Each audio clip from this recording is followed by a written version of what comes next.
Hey guys, tonight we are heading north. Back in time to the misty fjords and smoky longhouses of the Viking Age, we're going to explore the world of the Norsemen. Not through the edge of their axes or the prows of their longships, but through the bottoms of their drinking horns, we're going to discover the terrible truth about what they actually drank. We have this romantic image of Vikings constantly feasting, raising their horns filled with frothing mead. But the reality of their daily hydration was much more desperate, and often disgusting.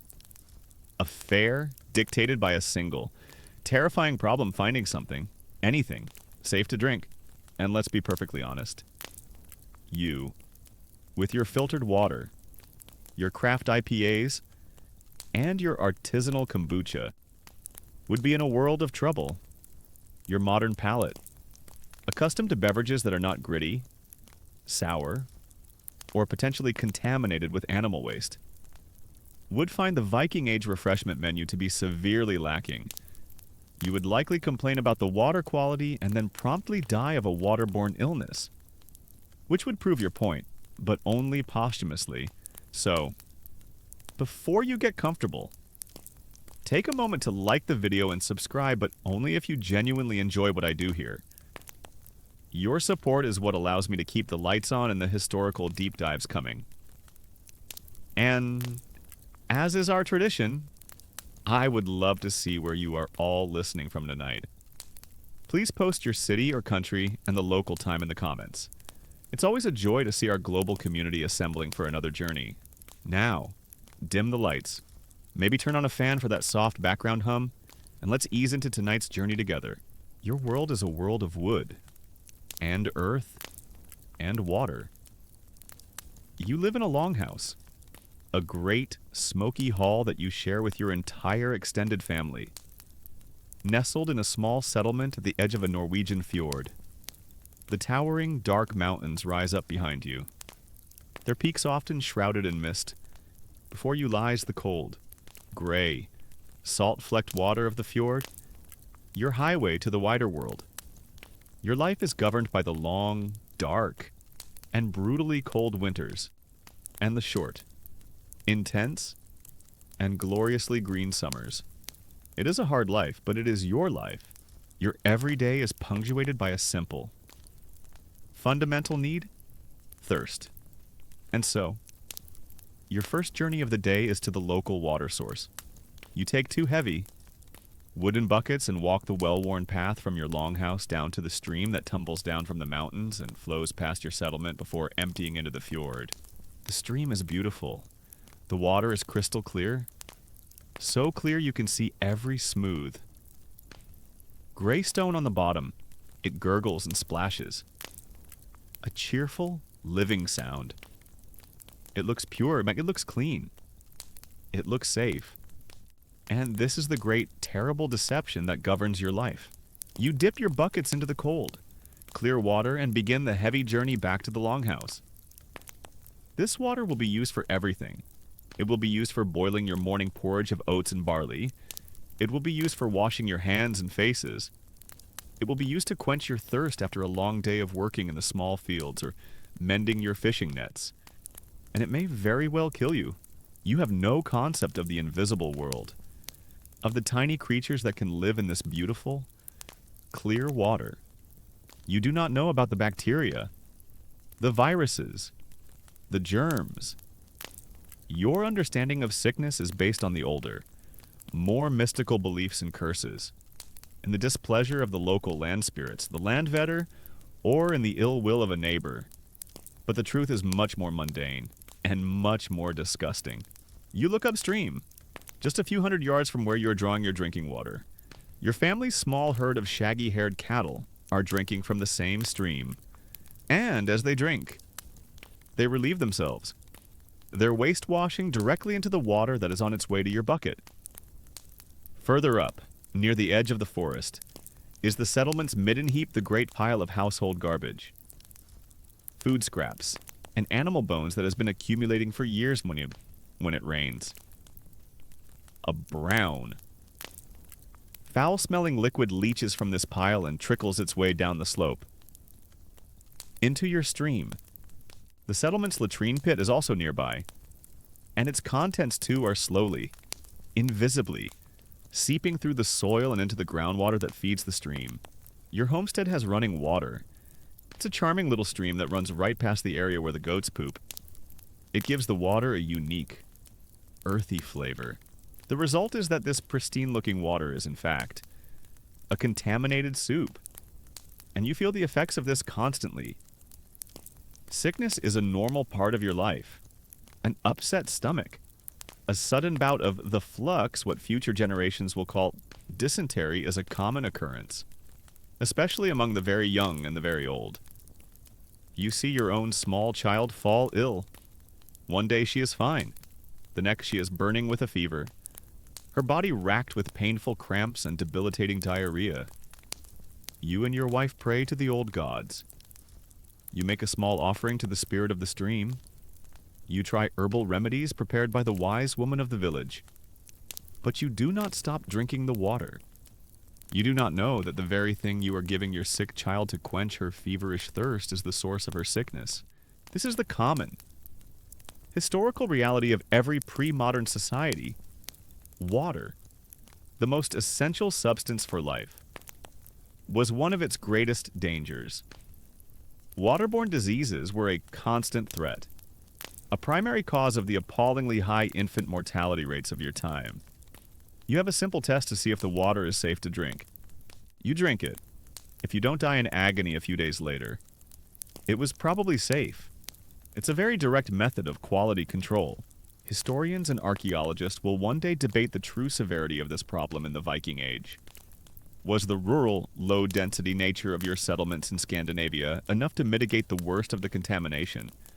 Or did the long, cold winters, which froze the ground and the water sources, create different kinds of health crises? The skeletal remains found in Viking graves, which sometimes show evidence of parasitic infections, suggest that the problem was very real. Your life is a constant, low-level gamble every time you take a drink. In the winter, the stream freezes over. Now you must get your water by melting snow. This is a far safer source of water, free from the contamination of the settlement, but it is an act of immense labor. You must haul basket after basket of snow into the longhouse and melt it, slowly over the precious central fire.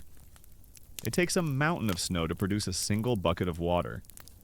It is a full day's work just to provide enough water for your family to drink and to cook with. And so, you and your people, through generations of sickness and observation, have come to a logical, if unspoken, conclusion. Water is not to be trusted. It is a fickle and often dangerous substance. The safest, most reliable, and most nourishing thing to drink is not the clear, cold water from the stream. It is the cloudy, brown, and fermented liquid that you make yourselves. You understand that the process of brewing, of boiling the water, and then allowing the mysterious magic of fermentation to take place, transforms the dangerous liquid into something safe, something that will not give you the flux. You do not understand the science of pasteurization or the antibacterial properties of alcohol, but you understand the results. Ale is safe. Water is a risk. This fundamental, terrible truth about the water you drink is the very foundation of your entire culture's relationship with alcohol. You do not drink ale and mead just for pleasure or to get drunk. You drink it because it is your primary source of safe hydration. You drink it because it is a vital source of calories, a liquid bread that helps you survive the lean winter months. You drink it because it is, in a very real sense, healthier than water. You stand by the stream, your heavy wooden buckets now full. The water looks so pure, so inviting, but you know its secrets. You know the price you might pay for drinking it. You turn and begin the walk back to the longhouse, back to the smoky warmth, back to the great barrels of cloudy, fermenting ale. You have a thirst that must be quenched, but you have learned that you cannot always trust the most obvious solution. Your search for a safe drink will lead you down a path of sour ale, of sweet mead, and into the heart of the Viking Hall, where drink is not just about survival, but about society. about religion, and about deadly, honor-fueled violence. You have learned the great and terrible truth of your world that the clear, beautiful water from the stream can be a vessel of sickness and death. This knowledge governs your life and drives you to the one source of hydration that you know to be safe. The one liquid that has been purified by the magical process of fermentation. Your daily life is a life soaked in ale, but the ale you drink is not the clear, golden, bubbly beverage that a future world might imagine. To think of it as beer is to give it a credit it does not deserve. The ale of your time is a different beast entirely. It is thick, it is cloudy, it is often sour, and it is less a refreshing drink and more a form of liquid bread. It is your primary source of calories, your daily nourishment, and the constant, gritty, and tangy companion to your every meal. Let us join you for a typical evening meal in the great, smoky longhouse. You sit on a wooden bench at a long trestle table. The air is thick with wood smoke from the central hearth fire, a smell that clings to your woolen tunic and your hair. The meal is a simple one, a thick porridge of boiled oats and perhaps a piece of salted fish. And to wash it down, a woman, your mother or your wife, brings you a great, brimming drinking horn filled with ale. You lift the horn to your lips. The first thing you notice is the texture. It is not thin and watery. It is thick, almost chewy, a soupy, porridge-like consistency. It is completely opaque, a murky, brownish color. The bottom of your horn will be coated with a layer of gritty sediment from the unmilled barley husks and the yeast. Viking ale was a nutritious beverage, packed with calories and B vitamins. It also had the flavor and consistency of sour. Liquid bread that had been left out in the rain. It was an acquired taste. The second thing you notice is the taste.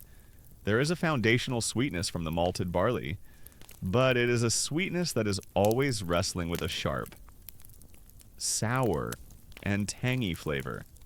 This is because your ale is not brewed with hops. Hops, the flour that will give future beers their characteristic bitterness and will act as a powerful preservative, are not a part of your brewing tradition. Without the preservative power of hops, your ale is a wild, living thing, a battleground for different yeasts and bacteria. The wild bacteria in the air are constantly at work, turning the sugars into lactic acid, giving the ale its characteristic, and often overpowering, sourness. The choice is between water that might give you a fatal disease and ale that tastes like sour oatmeal. Most people wisely choose the sour oatmeal. It builds character, to counteract the sweetness and to add flavor and some preservative qualities. The women who brew the ale use a mixture of local herbs and spices called groot. This is an obscure but essential detail that defines the taste of your specific household's drink, your family's groot recipe. A secret passed down from mother to daughter might include bog myrtle for bitterness and juniper berries, which give your ale a sharp, piney, and resinous tang. The ale from the neighboring farmstead might taste completely different. Flavored with yarrow or sweet gale, the brewing process itself is a mystery to you. It is the domain of the women. You just see the great wooden tuns in the corner of the longhouse, filled with water and grain. And you know that a slow, magical transformation is taking place. They do not have carefully controlled strains of yeast. Their yeast is a wild, unpredictable thing, living in the very wood of the brewing vessels, or on a special magic stirring stick that has been passed down for generations. A family heirloom that carries the household's unique yeast culture. Sometimes, this wild magic fails. A batch of ale can become infected with the wrong kind of bacteria. It might become undrinkably sour. A sour batch that must be thrown out. A catastrophic loss of precious grain and labor. Or it might develop a strange, ropey texture. A sickness of the ale that makes it undrinkable. Brewing is a constant gamble. The ale you drink every day, the ole, is a small ale. It is low in alcohol, perhaps only 2 or 3%. It is designed to be drunk in great quantities throughout the day without causing debilitating drunkenness.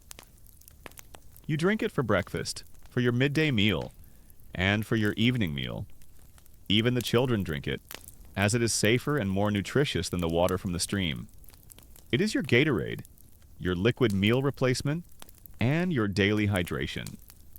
All in one. On special occasions, a stronger ale is brewed, one with more grain and a longer fermentation. This is the ale for a great feast, for a wedding, or for a religious festival. It is more potent, more intoxicating, and it is treated with a greater respect. You drain your drinking horn. The thick, sour, gritty liquid is not refreshing in any modern sense, but it is filling. It is nourishing. It is safe. It is the taste of your home, the taste of your life. It is the taste of survival in a world where the simplest act of quenching your thirst is fraught with peril. You have learned the great lesson of your time. Do not trust the water.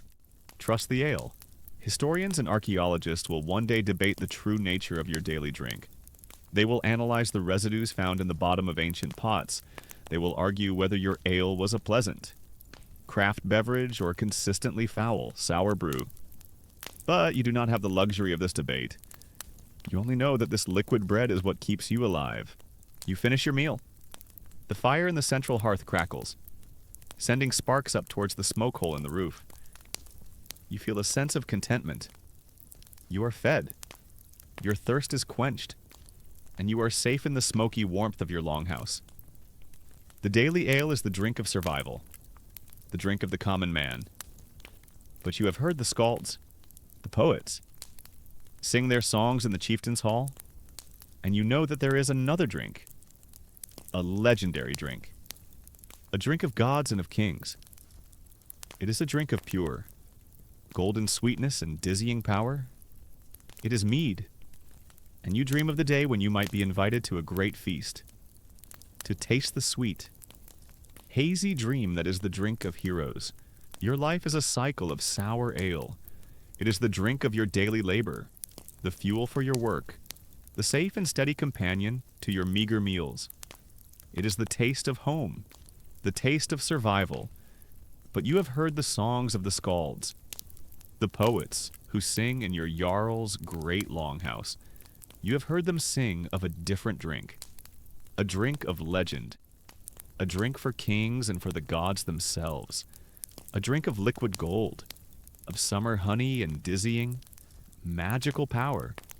You have heard of mead, and one day you get to taste the legend for yourself. The occasion is a great one. Your Jarl, the chieftain to whom your family owes loyalty, has returned from a successful summer of raiding down the coast of Francia. He has returned with silver, with fine cloth, and with captured thralls. To celebrate his victory and to display his wealth and generosity, he is holding a great feast, and you, as a free farmer, a carle bound to his lands, have been summoned to attend. You walk with your father to the Jarl's longhouse. It is a structure that dwarfs your own humble home. It is a great, magnificent hall, its long, smoky interior capable of holding all the important men of the region. The walls are hung with brightly colored tapestries and with the shields and weapons of the Jarl's personal warriors. His herd, a massive fire pit runs down the center of the hall, and over it.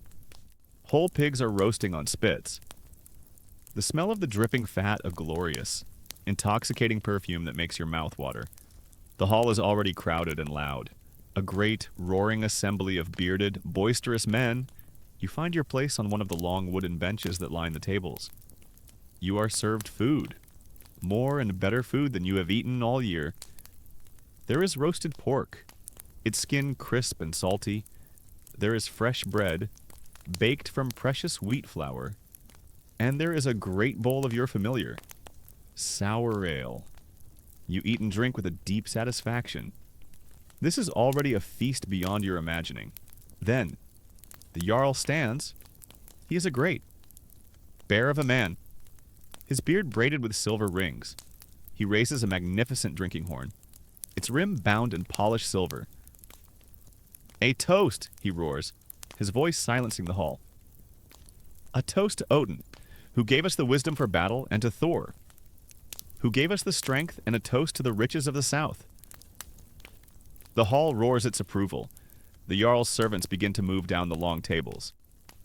Carrying large clay pitchers, they reach your section of the bench.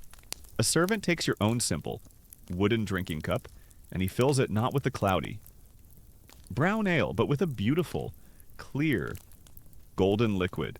The smell that rises from it is a revelation.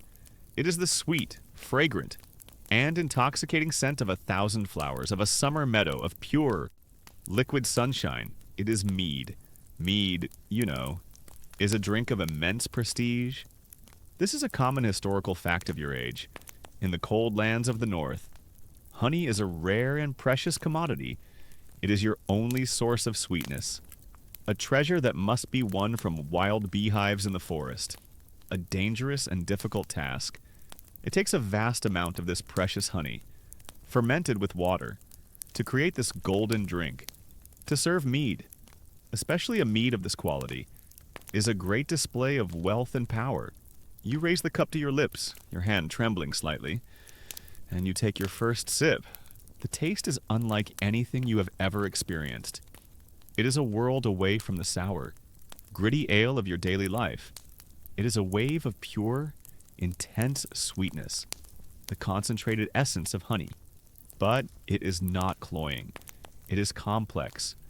You can taste the memory of the flowers the bees visited heather, clover, linden, and behind the sweetness, there is a clean, alcoholic warmth, a surprising potency that spreads from your tongue, down your throat, and into your chest, a feeling like drinking liquid fire. The mead is strong. This is not the weak, small ale you drink for hydration. This is a drink designed for intoxication, for celebration, for reaching a state of joyous, hazy abandon. After a few more sips, you feel a pleasant, warm buzz begin to spread through your limbs. The hard edges of your world, the constant worry about the harvest and the cold, begin to soften and blur. The fire seems warmer. The songs of the skald seem more profound, and the boasts of the warriors around you seem like the pronouncements of heroes. The first sip of mead is a revelation. It's sweet and delicious. The fifth sip of mead is also a revelation. The revelation being that you can no longer feel your own face. You drink deeply from your cup whenever the servants refill it. The drinking is a part of your duty here. By partaking in the Jarl's mead, you are participating in his victory and his generosity. You are accepting his gift, and in doing so, you are reaffirming your loyalty to him. The feast is a political act, a ritual that binds the chieftain and his followers together in a shared experience of wealth and intoxication. The Jarl shows his generosity by letting you drink his incredibly expensive honey wine. In return, you show your gratitude by promising to die for him in his next pointless war with the neighboring village. It's a very fair exchange. The skald begins to recite a great epic, a story of gods and giants, and you listen, enraptured. The mead seems to make the words themselves come alive, the images of heroic battles and magical swords shimmering in the smoky air of the hall. This is the drink of poets, the source of their inspiration. Historians in your future will debate how common a drink like this truly was. The sagas and the epic poems, the literature of your age, are filled with references to the great mead halls. But was this an accurate reflection of reality, or a poetic idealization of an aristocratic life? The hard. Scientific evidence from archaeology, the residue analysis of pottery suggests that barley ale was by far the more common beverage. Perhaps mead was a true luxury, reserved only for the wealthiest of jarls and kings on the most sacred of occasions. Or perhaps it was more widespread, a special treat that even a common farmer like you might get to taste a few times in his life. You do not know the answer. You only know the sweet, golden, and potent reality of the liquid in your cup right now. As the night wears on, the atmosphere in the hall grows louder, more boisterous, and more dangerous. The powerful mead unlocks the tongues of the warriors. They begin to boast of their own deeds on the raid, their voices loud and competitive. An old argument between two warriors over a piece of plunder resurfaces, their words growing sharp and insulting. The joyous, hazy camaraderie of the early evening is beginning to curdle into a more aggressive, more volatile form of drunkenness. You are feeling the effects yourself. The world has a warm, pleasant, and slightly unstable quality. You feel brave, powerful. Like one of the heroes from the Skald's song, you have tasted the dream. You have drunk the drink of kings. But as you look across the hall, through the thick, smoky air, you see your Jarl in deep conversation with a man you do not recognize. He is not a Norseman. He is a foreigner, a trader from the south. His clothes and his features different. The trader is offering your Jarl a taste of his own drink. He does not pour it into a horn. He pours it from a tall, clay amphora into a fine, glass goblet. The liquid is not golden, but a deep, dark red, the color of blood. And your Jarl drinks it with a look of intense, respectful concentration. You realize, with a dizzying sense of wonder, that even here, in the midst of this magnificent feast, drinking this legendary mead, there are still other worlds, other luxuries, other, even more precious and exotic drinks that are the province of only the greatest of kings. You are sitting in the Jarl's great hall, your head swimming in the sweet, hazy, and unfamiliar fog of mead. You feel powerful, important, a man included in the great celebration of your chieftain's success. For a brief, golden moment, you feel you are living the life of the heroes in the Skald's epic poems. You have tasted the drink of legends. But then, as you look across the smoky, firelit hall to the high table where the Jarl sits, you see something that instantly shatters your pleasant, drunken illusion. You see a level of wealth and worldliness so far beyond your own experience that it reminds you, with a sobering clarity, of your true place in the world. A foreign merchant, a Frank from the southern lands, is seated beside your Jarl. He is a guest of honor. The merchant's servants bring forward a large, clay vessel with two handles, an amphora, its top sealed with pitch. With some ceremony, the seal is broken. The merchant pours a small amount of a dark, red liquid into a cup made not of wood or horn, but of a strange, clear, shimmering material you have only ever heard of in stories, Glass. He offers the cup to your Jarl, the great, roaring bear of a man, does not drink it down in one great gulp as he does the mead. He takes the delicate glass cup with a surprising gentleness. He swirls the dark red liquid. He holds it to his nose, inhaling its aroma, and then he takes a small, thoughtful sip. His face is a mask of deep, serious concentration. You are witnessing a ritual of immense status. You are watching your Jarl drink wine. In your world, wine is not just a drink, it is a myth. It is a symbol. Grapes do not grow in the cold, wet climate of your northern lands. To drink wine is to drink the very essence of the rich, warm, sun-drenched south. It is a liquid treasure that must be purchased at great cost and transported 1,000 miles over dangerous seas. It is rarer and more valuable than the finest sword, than the most beautiful piece of jewelry. Mead is the drink of heroes and local kings. Wine is the drink of emperors. You watch from your bench, a common farmer, and you can only imagine what it tastes like. You try to catch a whiff of its scent on the air, but you are too far away. All you see is its color, a deep, dark red like the blood of a sacrifice. It is a color of power, of a civilization far older and richer than your own. Just when you thought mead was the fanciest drink in the world. The Jarl breaks out a bottle of imported wine. It's a drink so exclusive that you're not even allowed to make eye contact with it.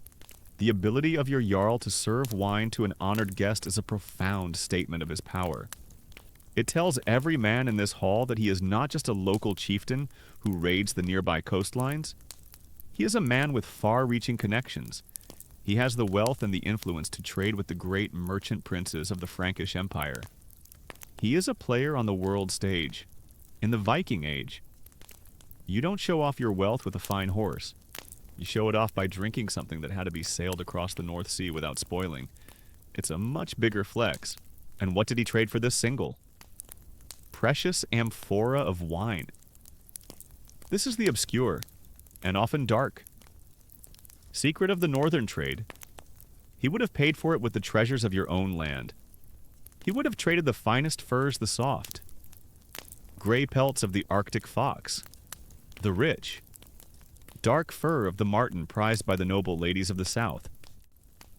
He might have traded walrus ivory, the white gold of the north, brought by hunters from the distant shores of Greenland. Or he might have paid for it with amber, the fossilized golden tears of the gods, gathered from the shores of the Baltic Sea. Or, most likely, he paid for it with people. He paid for it with the very thralls, the slaves, he captured on his last raid.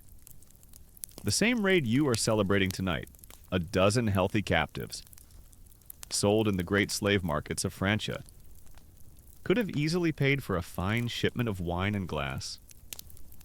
You look at the dark red liquid in the Jarl's glass cup, and you wonder if you are watching him drink the price of another man's freedom. Historians and archaeologists will one day debate the extent of this wine trade. How much of it truly reached the north? Was it a tiny, intermittent trickle, reserved for a handful of powerful kings, or was it a more regular trade? A common marker of aristocratic status among the Jarls and their retinues. The discovery of shattered fragments of Frankish glassware and Rhenish pottery in the graves of Viking chieftains will prove that the trade was real and significant. But its exact volume will remain a mystery. For you, it is no mystery. It is a clear and undeniable social barrier. Right here in this hall, the ale you drink is for everyone, the liquid bread of the common people. The mead is for the feast, a sweet taste of glory shared by the Jarl with his loyal followers to bind them to him. But the wine is for him alone. It is a drink that separates him, elevates him. It is a taste of a world you will never know. You watch as the Jarl and the Frankish merchant converse through an interpreter. It is a meeting of two powerful men, their relationship one of careful, respectful commerce. They are equals in a way that you and the Jarl can never be. You drain the last of the sweet, potent mead from your own cup. The hazy, pleasant buzz it gave you now feels clumsy and provincial compared to the sophisticated, worldly ritual you are witnessing at the high table. You have been reminded of your place. You are a farmer. You are a follower. You belong to the world of barley and ale. The feast winds down. The foreign merchant and his servants depart. The precious half-empty amphora of wine is carefully sealed and stored away in the Jarl's private chambers. The great drinking horns of mead are empty. You and the other farmers begin to make your way out of the great hall. Back into the cold night air, back to your own small, smoky longhouses. You walk home, your head still swimming from the strong mead, but your spirit sobered by what you have seen. You have learned a lesson about the world. You have learned that there are hierarchies of power, and that these hierarchies are reflected in what a man drinks. You have your sour ale for survival. The heroes and the Jarls have their sweet mead for glory, but the truly great kings, the men who touch the powerful world of the south, they have wine.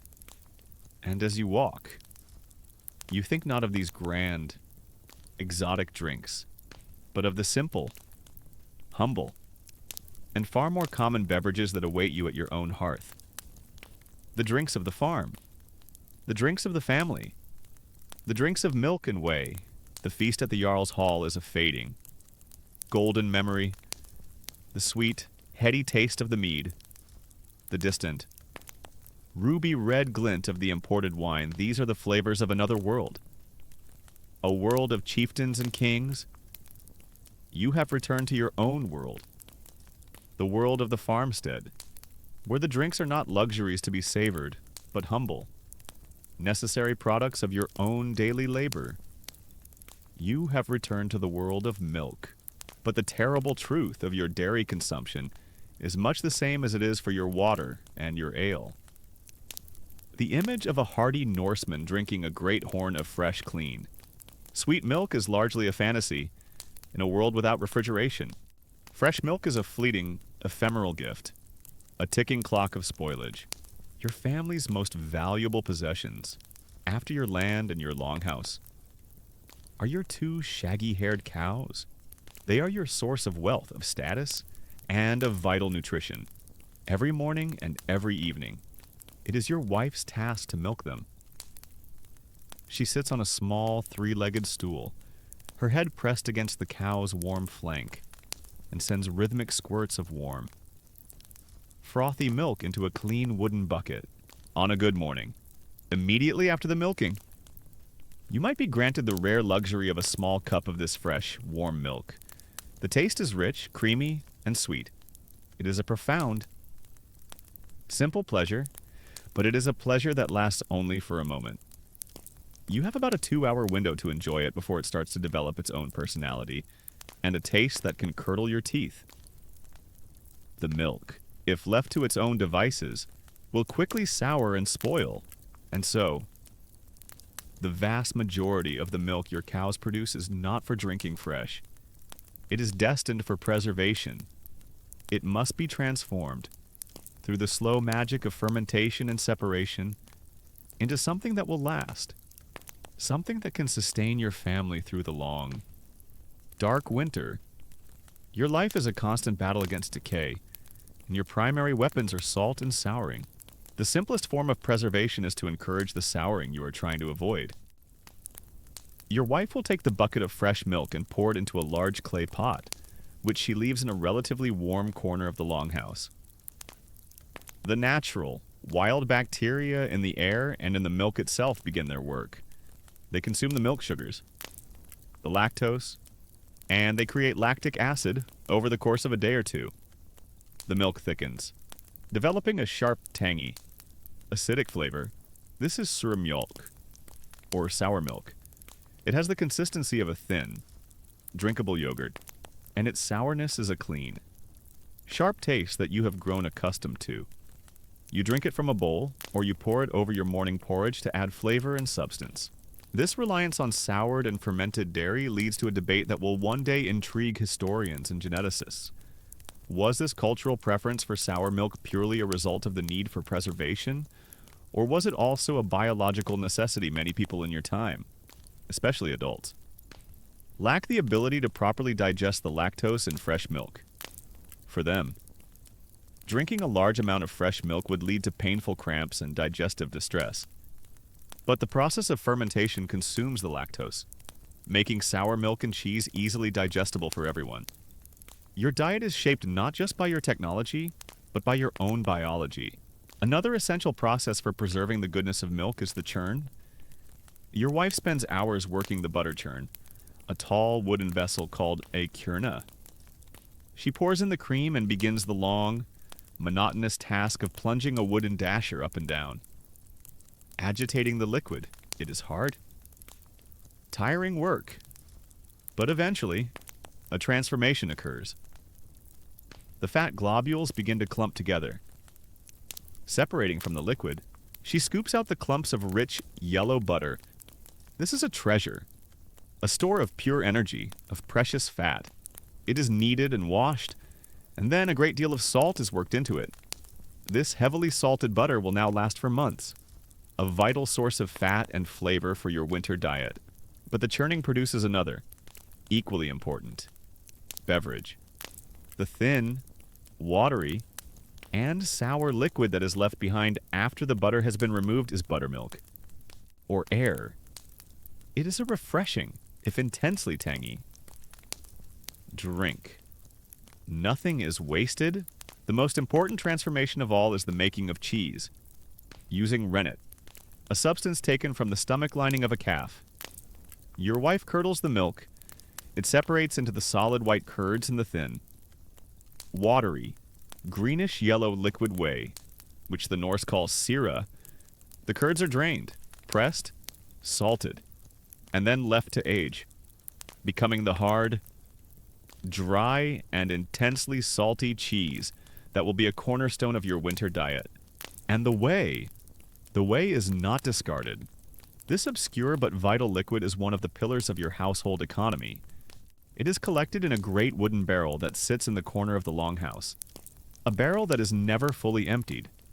Fresh whey is added to the old whey, and a constant, slow, and powerful fermentation takes place.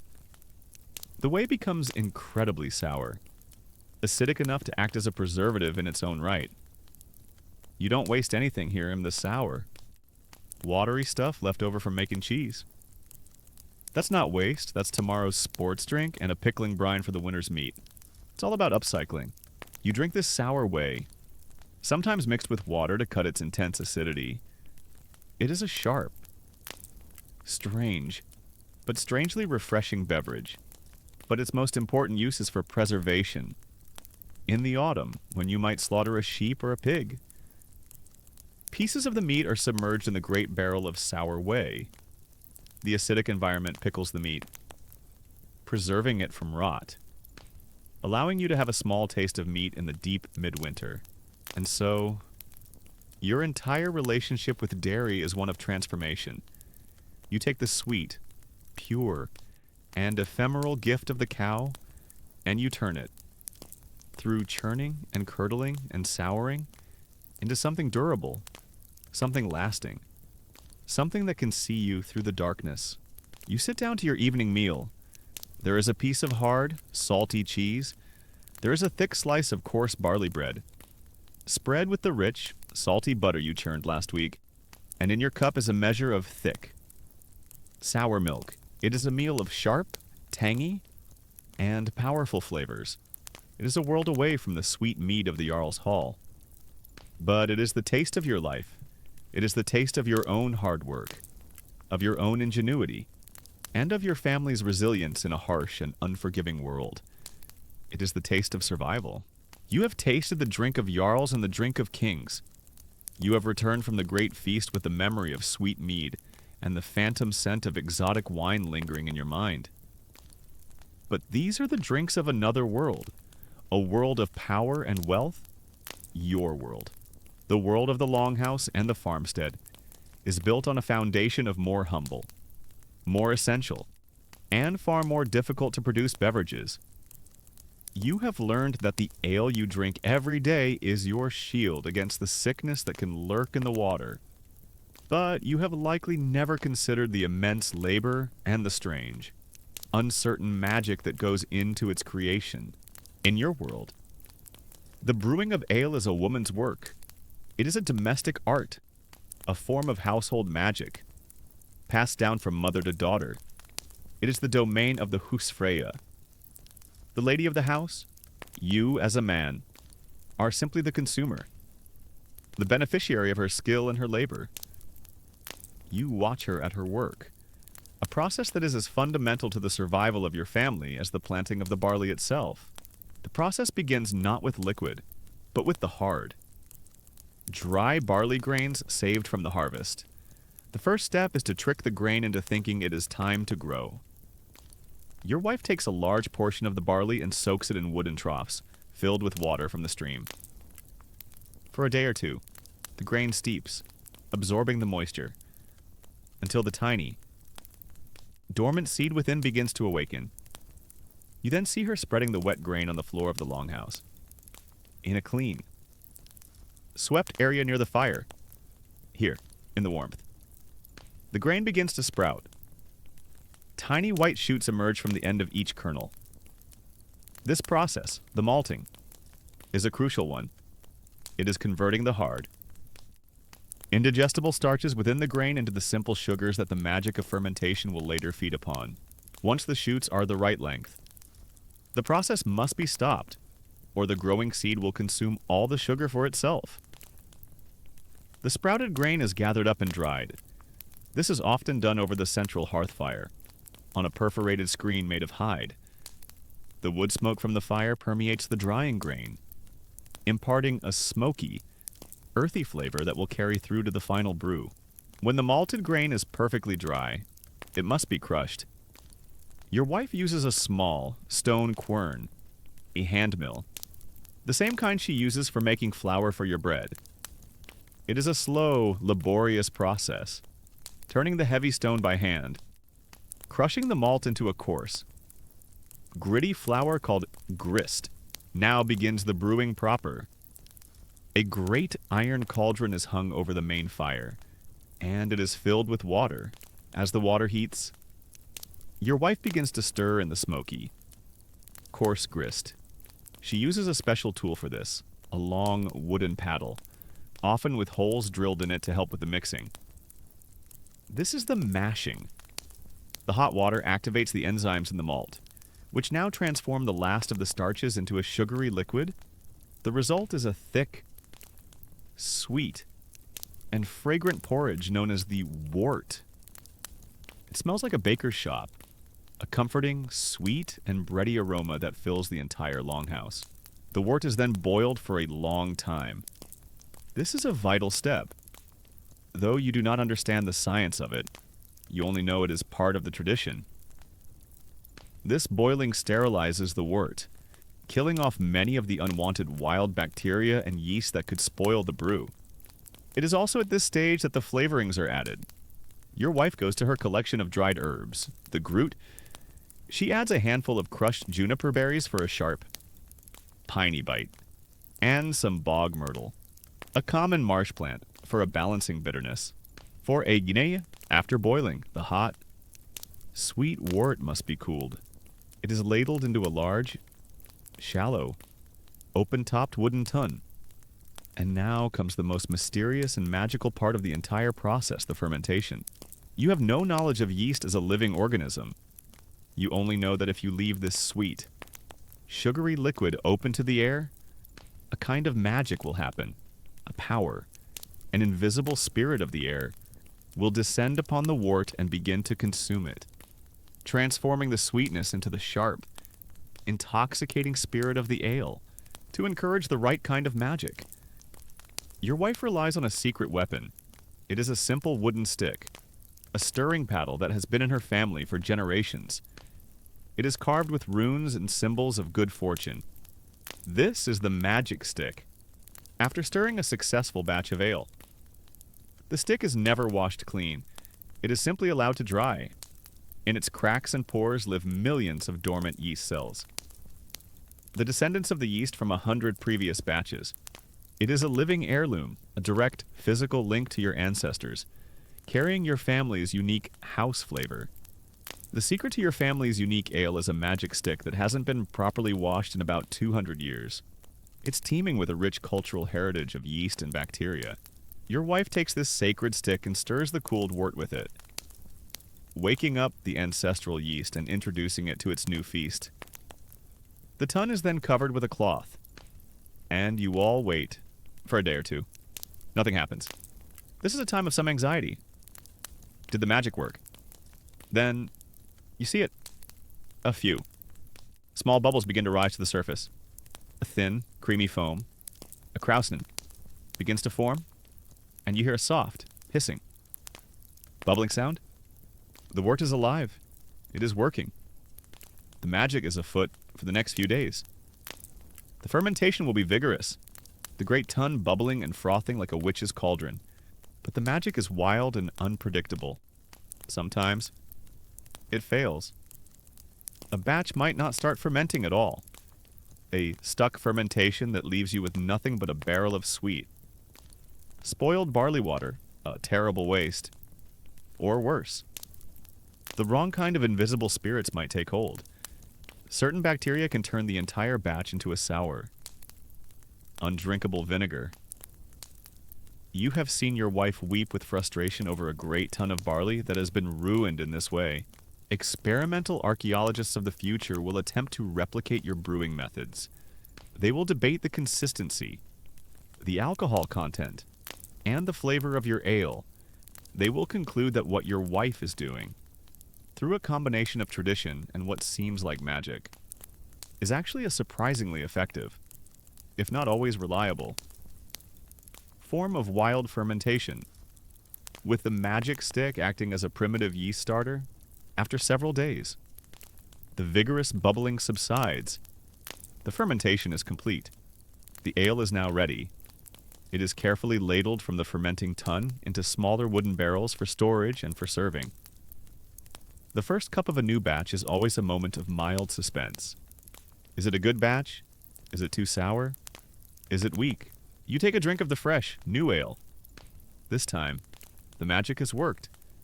It is strong, it is sour in a pleasant, tangy way, and it has that familiar, smoky, piney taste of your own home. It is the taste of your wife's skill and labor.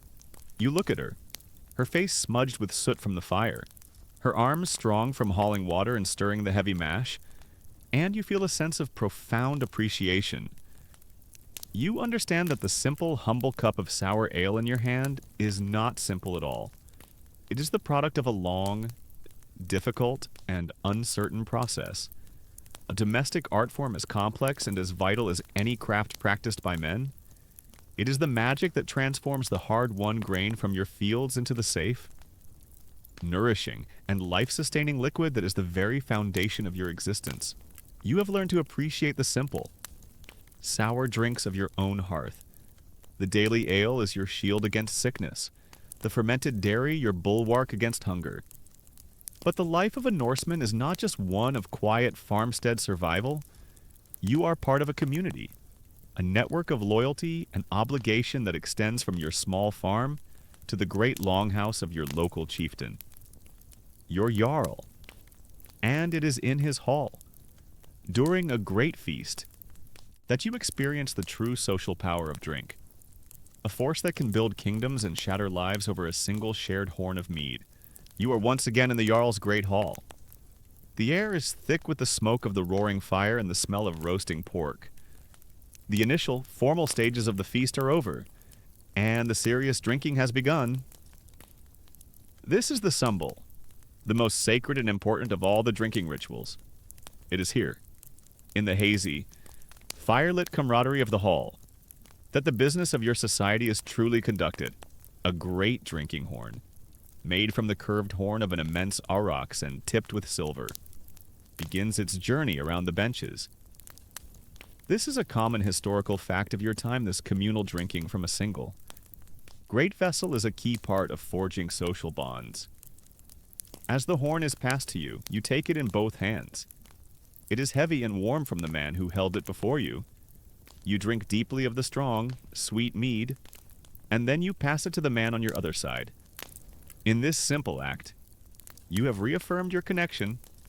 You are bench fellows, comrades, bound together by the Jarl's generosity and the shared sacred drink. With the passing of the horn comes the ritual of toast and boast. The Jarl began the round with a great toast to Odin, for wisdom in war, and to Thor, for the strength of his warriors' arms. Now, as the horn makes its way down the benches, each man is expected to rise and speak. It is a test of your wit and your standing. The great warriors stand and boast of the men they have killed, the towns they have burned, the silver they have won. Their boasts are loud and poetic, and the hall roars its approval. When the horn comes to you, a simple farmer, you stand, your heart pounding. You do not have tales of battle, so you boast of what you know. You boast of the fine barley harvest your fields produced. You boast of your son, who is growing strong. You toast to the health and long life of the Jarl. It is a humble boast, but it is an honest one. And the men around you grunt in approval. But as the horn makes its rounds again and again, and the strong mead works its magic, the nature of the boasts begins to change. They become grander, more ambitious, and they turn into oaths. This is the height stringing, the swearing of a solemn vow, and it is the most dangerous part of the evening. A Viking mead hall is a great place for networking. You get to share a drink with powerful people, make some promises you'll probably regret tomorrow, and possibly get into a deadly feud over a perceived slight. It's a very dynamic social environment. A young warrior, his face flushed with mead and youthful ambition, stands and strikes his chest. "I swear on this horn," he roars, "that before the next winter, I will sail to the land of the Irish and bring back the great bell from their stone church."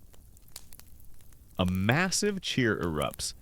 He has just publicly committed himself to a difficult and dangerous quest. To fail now would be to live the rest of his life in shame. It's like making a New Year's resolution, but instead of promising to go to the gym more, you promise to sail across the sea and murder a bunch of monks. And if you break it, everyone you know will consider you human trash for the rest of your life.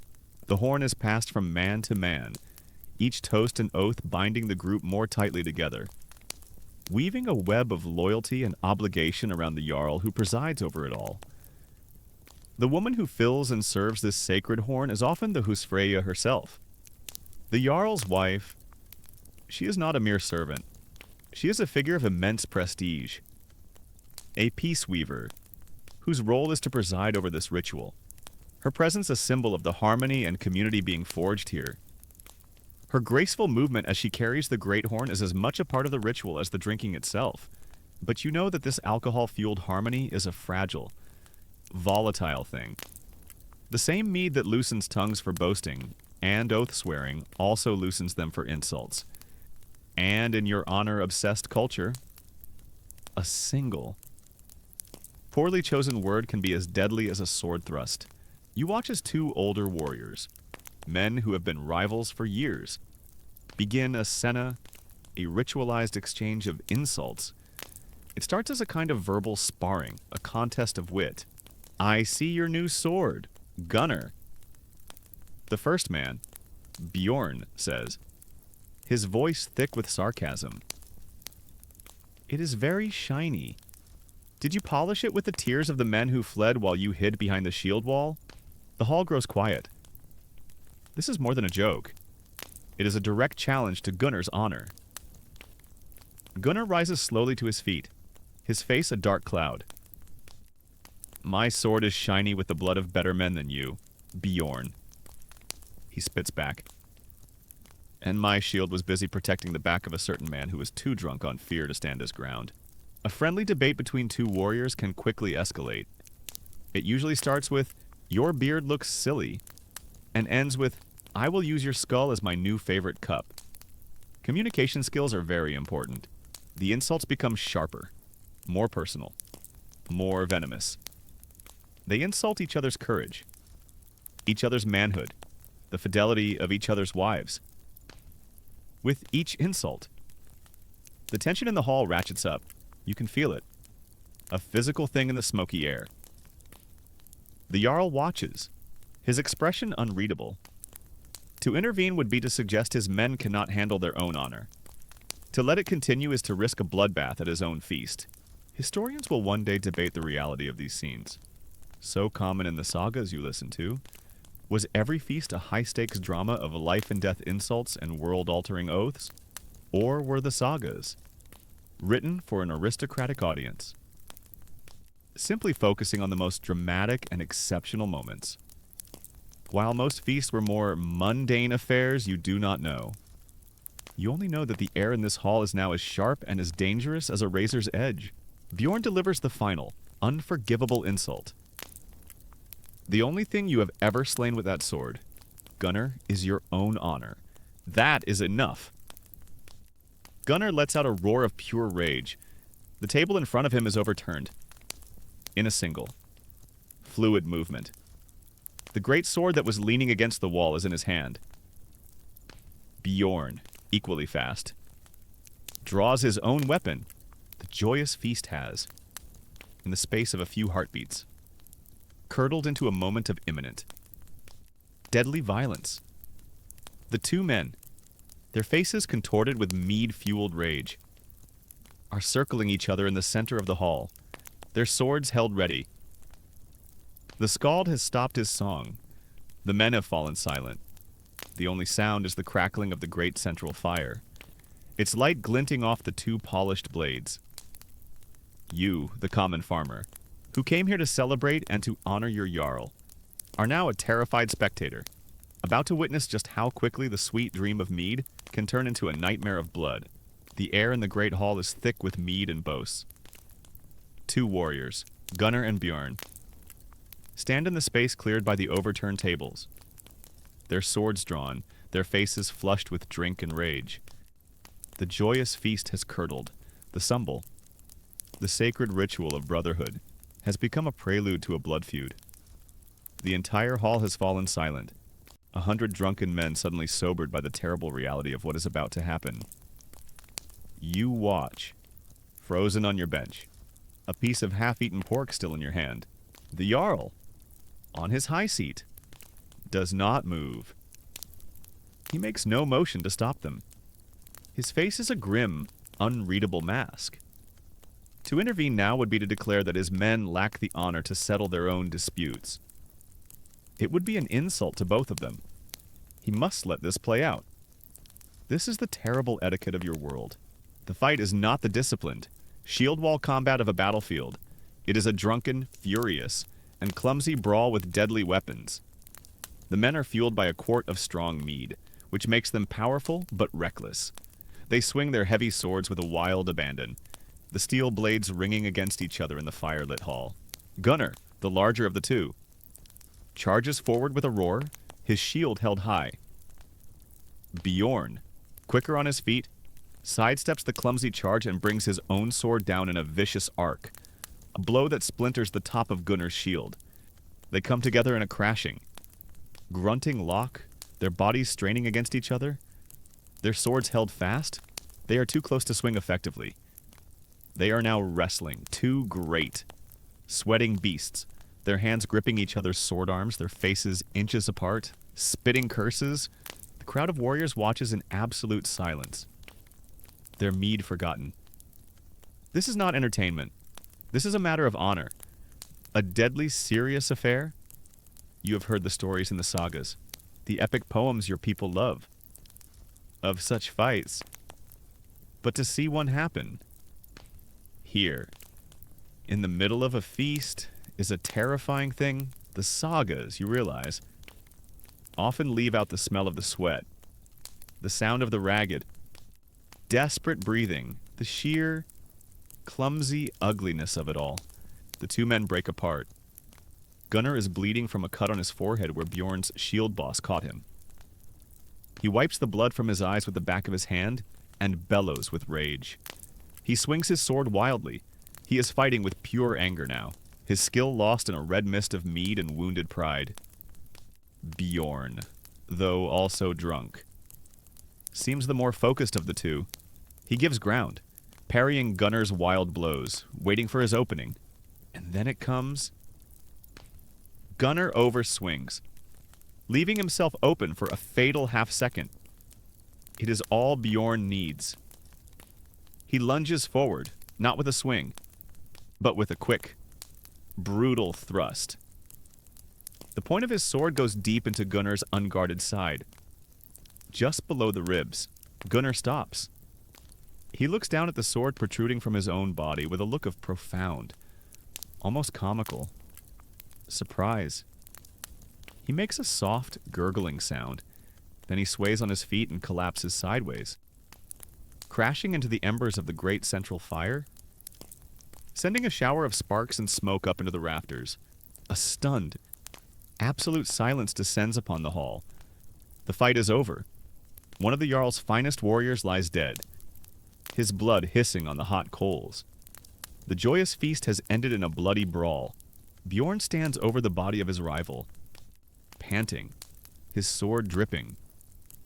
The drunken rage seems to drain from him, replaced by a dawning, sober horror at what he has done.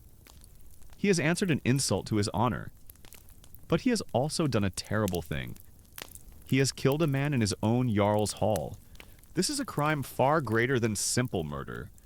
The concept of the hall's peace, or grid, is a sacred one. The longhouse of a chieftain is supposed to be a sanctuary, a place where all men under his roof are safe.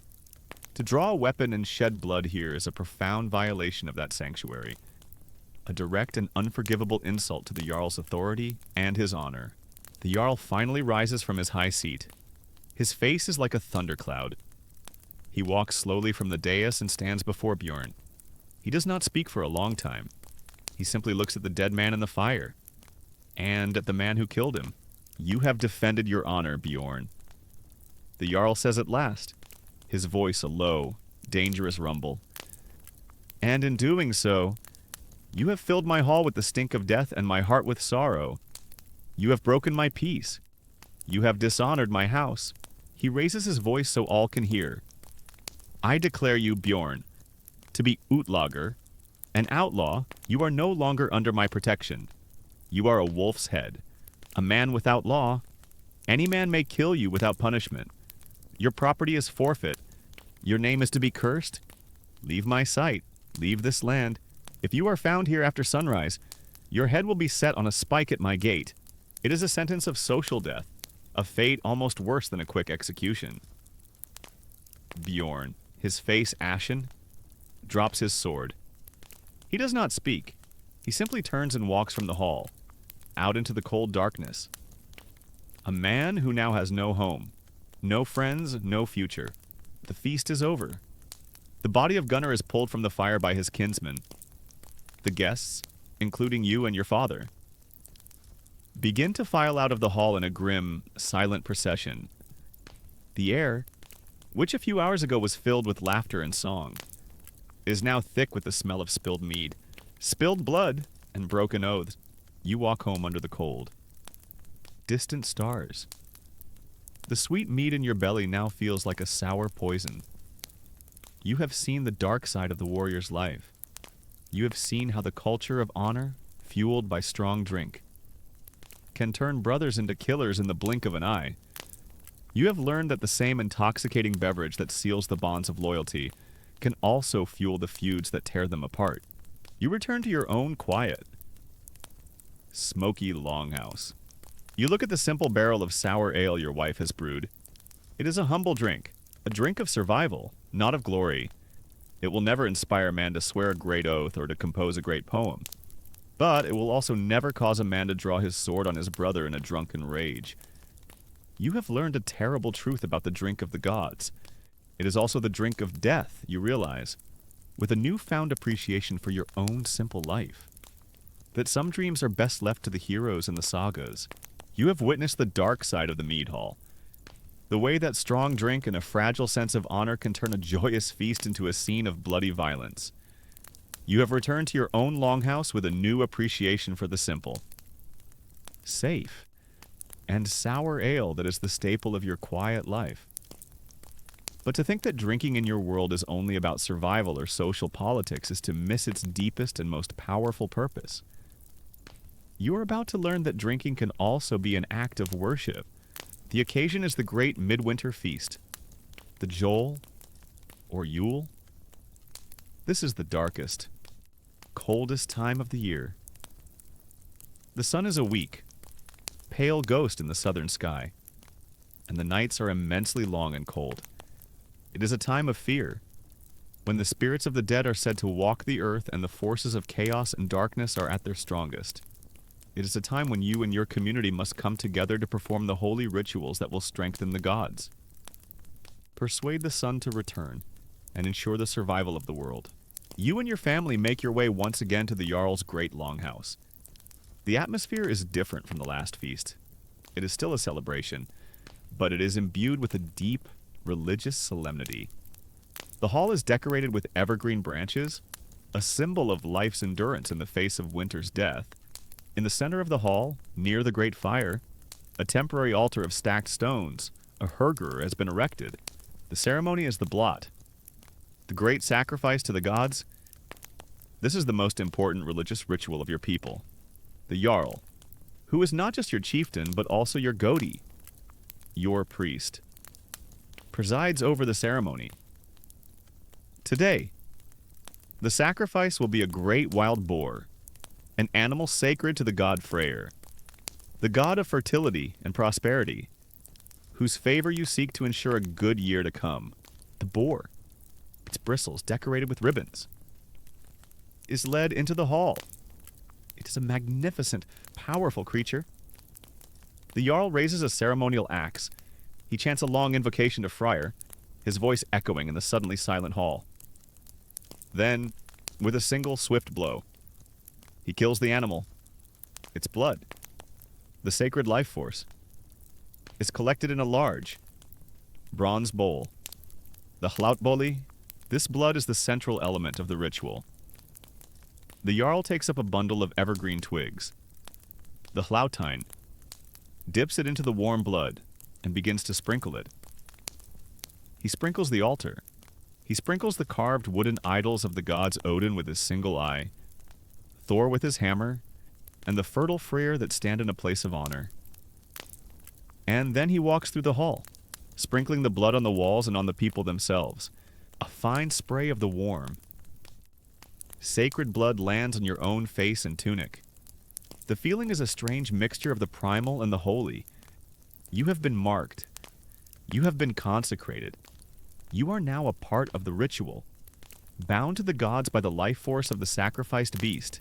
The carcass of the boar is then taken to the great fire pits and butchered, to be boiled in great cauldrons. This is the sacred feast.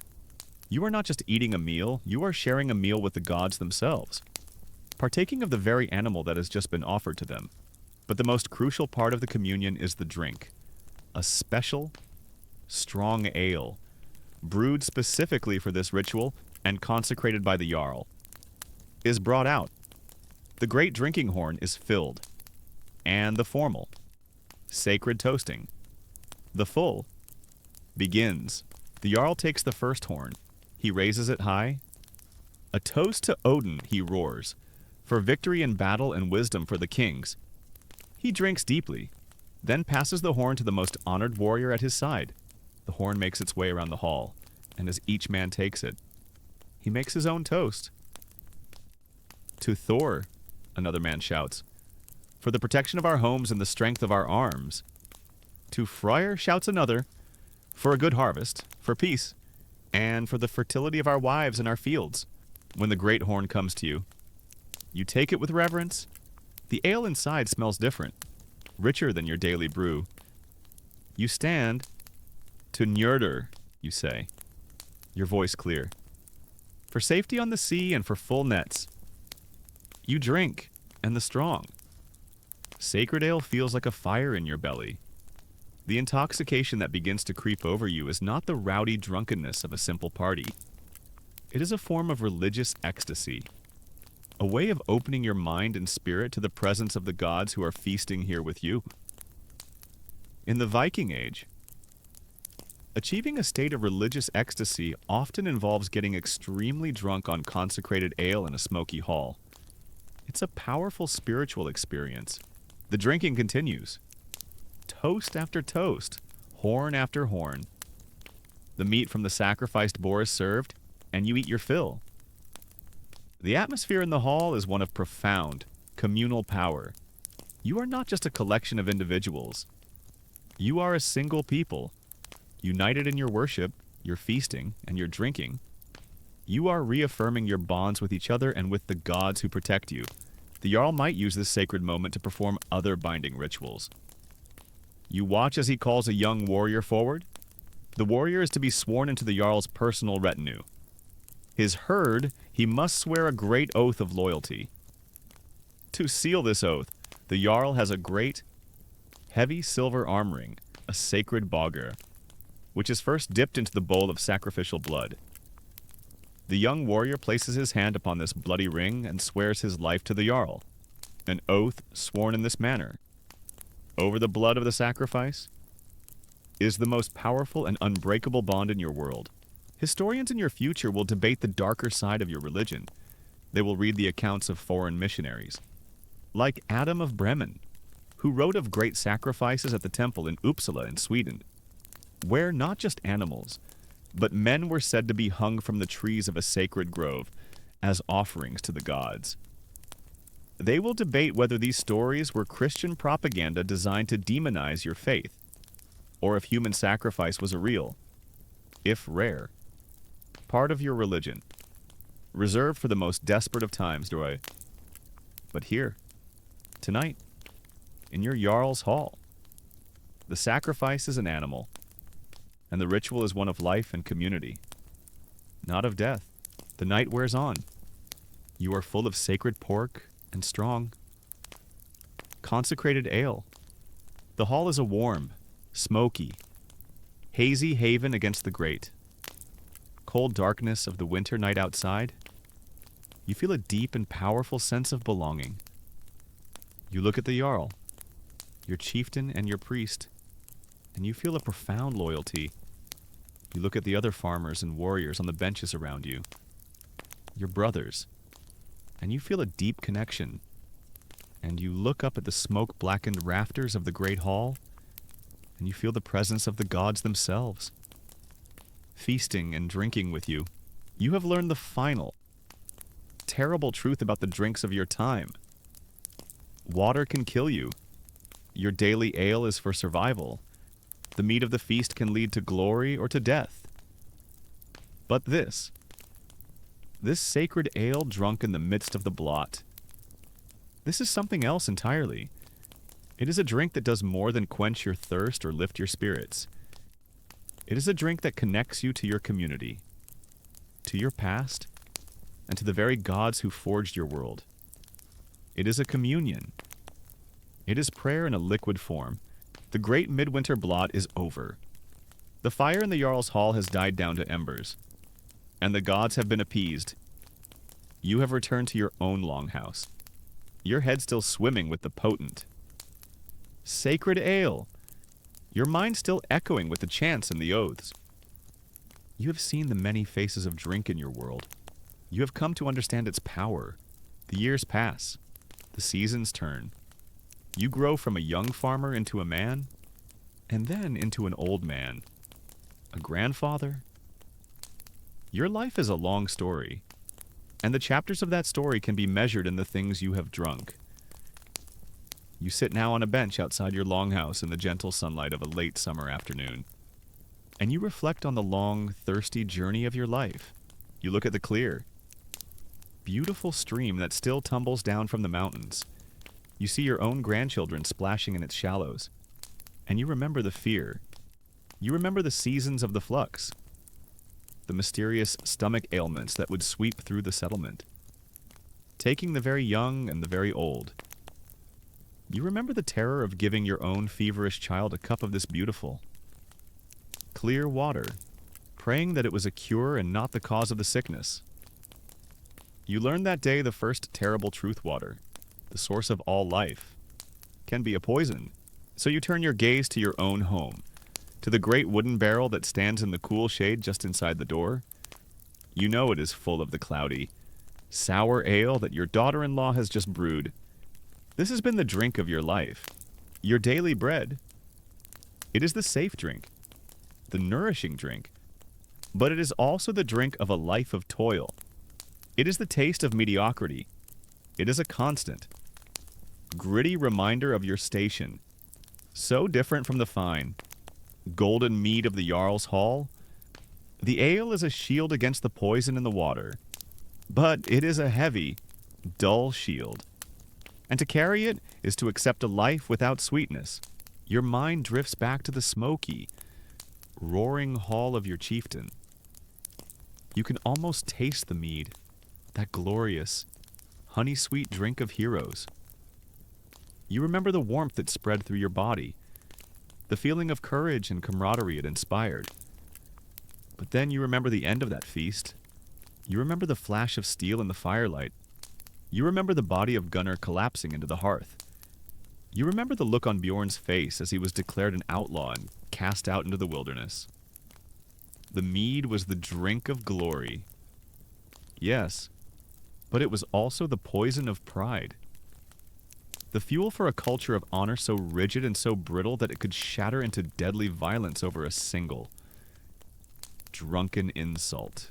And you remember standing on the fringes, watching your Jarl sip the dark red wine from a glass cup, a treasure brought by a foreign merchant. That wine was a poison too, but of a different kind.